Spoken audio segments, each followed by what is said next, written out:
Today, we're diving headfirst into one of the absolute most heart-stopping matches of the 2026 FIFA World Cup. We are going to completely reconstruct the unbelievable drama between Brazil and Japan, exactly as it unfolded out there on the pitch. If you want to understand how a massive tournament upset almost happened and how the slimmest of margins can decide a game, well, you are definitely in the right place. Picture Houston Stadium that day. It was absolutely roaring, overwhelmingly painted in that iconic yellow of Brazil. But, very soon they would be left in stunned silence. It's incredibly rare to see a crowd that passionate, rendered completely speechless, but that's exactly the scene we need to set to really understand the magnitude of what transpired over those 90-plus minutes. Act 1. The Houston Shock. So right from the opening whistle, you had these massively heavy expectations resting squarely on the shoulders of the five-time world champions, Brazil. But Japan? They didn't show up just to be extras in Brazil's movie. They brought an entirely different script, setting up this classic David versus Goliath dynamic. From the very start, Japan utilized this incredibly disciplined defensive shape, and they paired it with these disruptive, lightning-quick transitions that instantly troubled Carlo Ancelotti's side. I mean, the Giants were stumbling early on. And all that early trouble, well, it absolutely boiled over right in the 29th minute. This is when the first major shockwave hit the stadium and honestly, the entire tournament. The anatomy of this shockle was just ruthless. It all started with an underhit pass right in the Brazilian midfield. And you just can't make those kinds of mistakes at the World Cup. Japan's Kaishu Sano capitalized instantly. He pounces on that loose ball, and with just immense composure, surges directly into the vacated space left by the retreating Brazilian defense. Then, he unleashes this powerful, precise right-footed strike that flies right past Alisson Becker and into the back of the net. Just like that, Sano shifted the entire momentum of the match in a heartbeat.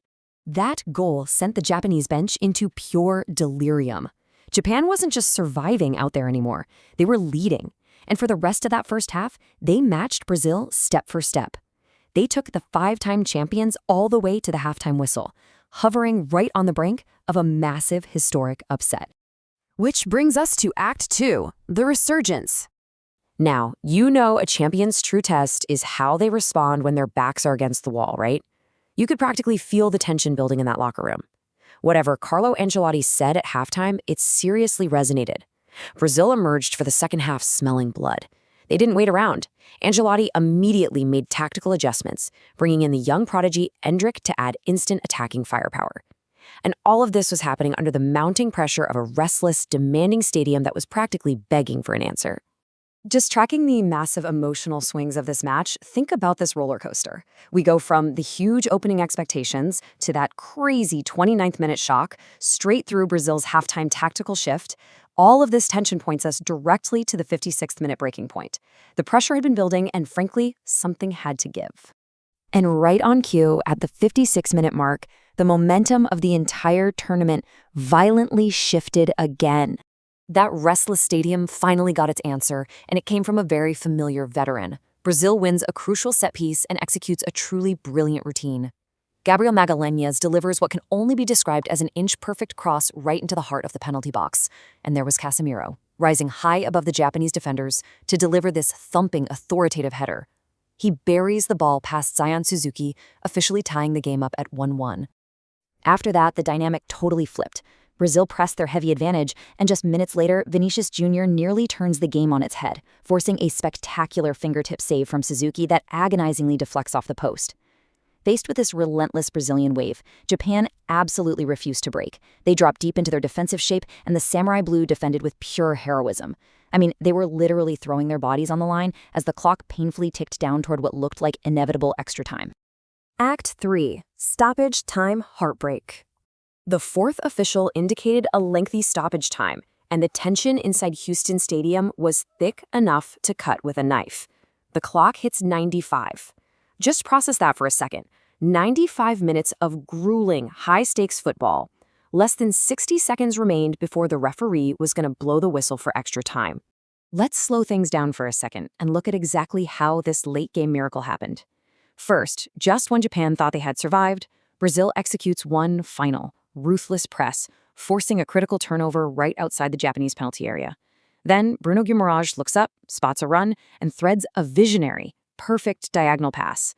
And finally, it falls to second-half substitute Gabriel Martinelli. He controls the ball with a flawless first touch, shields it from the recovering defender, and with absolute ice in his veins, calmly slots a low finish off the post and into the net. 3 perfect steps, executed in the dying seconds of the match. The stadium erupted into absolute bedlam. Martinelli sprinted toward the corner flag to celebrate with his ecstatic teammates. But the contrast on the pitch was just staggering. On one side, you have pure, unadulterated joy.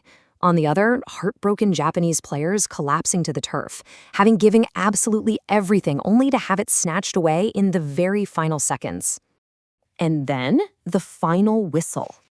Just seconds after that restart, the referee blew the final whistle, cementing a dramatic 2-1 victory. The scene on the pitch perfectly encapsulated the brutal duality of World Cup soccer. It's exactly why we watch, but it's also why it hurts so much. For Japan, it was a cruel, agonizing end to a truly brave and magnificent tournament run. They executed perfectly, thought heroically, and left with nothing but pride. For Brazil, it was a dramatic comeback victory. The Giants survived by the skin of their teeth, officially booking their place in the round of 16 and keeping their ultimate dream alive. So, with this massive character-building comeback now in the books, it leaves us all with one burning question. Will Brazil use this momentum to finally secure their elusive 6th star? This match showed their vulnerabilities, sure, but it also showcased undeniable championship DNA. Thanks so much for joining me for